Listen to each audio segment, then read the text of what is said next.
नमस्कार, आपका स्वागत है ASTV 24 न्यूज नेटवर्क में। हम लाते हैं तेज, सटीक और निष्पक्ष समाचार हिंदी, इंग्लिश और बंगाली भाषा में। देश से लेकर दुनिया तक की हर बड़ी खबर अब इंडोफ्लेक्स व अन्य प्लेटफॉर्म पर लाइव। হুগলিতে তৃণমূলের অন্দরে বিস্ফোরক দ্বন্দ্ব, মুখোমুখি রচনা বন্দ্যোপাধ্যায় কল্যাণ বন্দ্যোপাধ্যায়। হুগলির সাংগঠনিক পরিস্থিতি নিয়ে তৃণমূল কংগ্রেসের এই বৈঠকে প্রকাশ্যেই তীব্র বাকযুদ্ধে জড়িয়ে পড়েন হুগলির সাংসদ রচনা বন্দ্যোপাধ্যায় এবং দলের বর্ষীয়ান নেতা কল্যাণ বন্দ্যোপাধ্যায়। বৈঠকে রচনা অভিযোগ করেন স্থানীয় কর্মী ও সাধারণ মানুষের একাধিক অভিযোগ দীর্ঘদিন ধরে উপেক্ষিত হয়েছে। পাল্টা কল্যাণ বন্দ্যোপাধ্যায় সমস্ত অভিযোগ খারিজ করে জানান, হুগলিতে উন্নয়নের কাজ অব্যাহত রয়েছে এবং অভিযোগগুলি রাজনৈতিক উদ্দেশ্য প্রণোদিত। বৈঠকের এক পর্যায়ে রচনার রাজনৈতিক অভিজ্ঞতা নিয়ে প্রশ্ন উঠলে তিনি পাল্টা বলেন, জনপ্রতিনিধির পরিচয় তার অতীত পেশা নয়, মানুষের জন্য করা কাজ।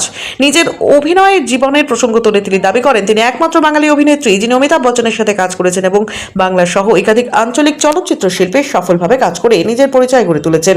এদিকে তার পূর্বের আরবানা মন্তব্য নিয়েও বিতর্ক ফের রাজনৈতিক আলোচনায় উঠে এসেছে। বৈঠকে দুপক্ষের সমর্থকদের স্লোগানে পরিস্থিতি উত্তপ্ত হয়ে ওঠে এবং শেষ পর্যন্ত দলীয় নেতৃত্বকে হস্তক্ষেপ করতে হয়। হুগলির তৃণমূলের এই সংঘাত রাজ্যের রাজনৈতিক মহলে নতুন জল্পনা তৈরি করেছে। এবার দেখে নেওয়া যাক উত্তপ্ত এই বৈঠকে রচনা বন্দ্যোপাধ্যায় ও কল্যাণ বন্দ্যোপাধ্যায় একে অপরকে ঠিক কি বলেন। যখন আমার চুচুড়াতে সমস্যা শুরু হলো, এক্স বিধায়কের সঙ্গে যখন রাজনৈতিক মতবিরোধ শুরু হলো, এই কল্যাণদাই কিন্তু আমাকে এই বিধায়কের সম্বন্ধে বলতে শুরু করলেন যে ওই এর সাথে বেশি কথা বলবি না, রিগার্ডিং অসিত মজুমদার। হঠাৎ করে কল্যাণদা নিজের কনস্টিটুয়েন্সি ছেড়ে দিয়ে আমার কনস্টিটুয়েন্সিতে এসে হঠাৎ করে হাতে হাত মিলিয়ে বললেন যে এখন থেকে ওরা দুজনে একসাথে, পুরো 360 ডিগ্রি টার্ন করে গেলেন এবং অসিত দাই হয়ে গেলেন ওনার আইকন। উনি চুচুড়াতে এসে মাতব্বরি করা শুরু করে দিলেন। ইন্টারফারেন্স কেন? Who are you? কেন করবেন? আপনি নিজের জায়গা সামলান। আপনি তো শুধু কেস করেন টিএমসির সব কেসগুলো লড়েন, আপনি বাইরের কটা কেস করেন? উনি আমার কাজ নিয়ে প্রশ্ন করেছেন না। মিস্টার ব্যানার্জি, আপনাকে আমি জানিয়ে রাখি, রচনা বন্দ্যোপাধ্যায় একমাত্র হিরোইন পশ্চিমবাংলায় যে মিস্টার বচ্চনের সাথে কাজ করেছে, আপনি বোধহয় জানতেন না জিনিসটা। 7খানা ল্যাঙ্গুয়েজে কাজ করেছে, 150-র উপরে ছবি করেছে, আপনি বোধহয় জানতেন না। আর বানাতে থাকতে গেলে যোগ্যতা লাগে, সেই যোগ্যতা রচনা বন্দ্যোপাধ্যায় অর্জন করেছে টিএমসিতে কাজ করে নয়। আপনার কি মনে হয় কোথাও গিয়ে এই ধরনের তারকাদের নিয়ে এসে মমতা বন্দ্যোপাধ্যায় ঠিক করেননি? একদম ভুল হয়েছে, একদম ভুল হয়েছে। তারকারাই সব শেষ করে দিল,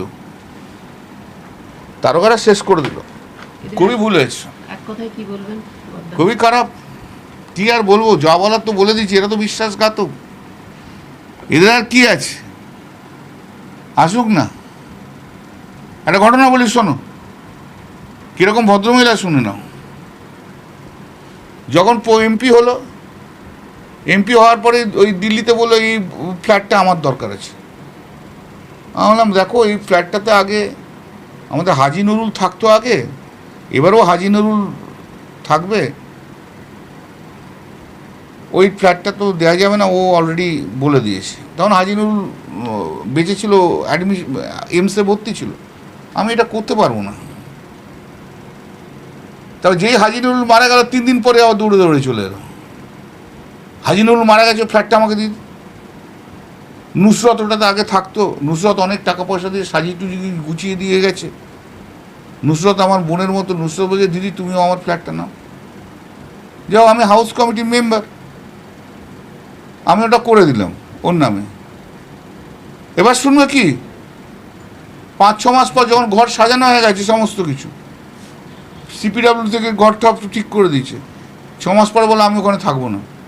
থাকবে না মানে? তুমি তো বললে, জোরজার করলে, বলে ওই ঘরে যে যায় সেই হেরে যায়, নাহলে মরে যায়, নাহলে টিকিট পায় না। মানে এ আবার কি কথাবার্তা? বলে না না না, আমি থাকবো না ওখানে। নুসরত টিকিট পায়নি, হাজি নজরুল মারা গেল, এর আগে কারা কারা ছিল তারা জিততে পারেনি, আমি আর থাকবো না। না, আমাকে অন্য একটা করে দিতে হবে। দিয়ে তো বাবা খড়গ সিংয়ের মার্গে একটা ওই যে নতুনগুলো হয়েছে সেখানে করেছে। বলে দেব যেখানে আছে, দেবের ঠিক উল্টো দিকটা চাই, সেটাও করে দিয়েছি। রাগটাগ আমাকে দেখাবেন না ম্যাডাম, ওসব রাগটাগ আপনার স্বামীকে আর ওই কি দাদা আছে তাদেরকে দেখাবেন। বুঝলেন? আমরা খাইও না, পড়ি না। আর অমিতাভ বচ্চনের সঙ্গে অনেকেই সিনেমা করেছে, হাজার হাজার। আপনি তাদের মধ্যে একজন। অন্তত নিজেকে ক্লেম করবেন না যে আপনি রেখার মতো পারদর্শী বা হেমা মালিনীর মতো পারদর্শী।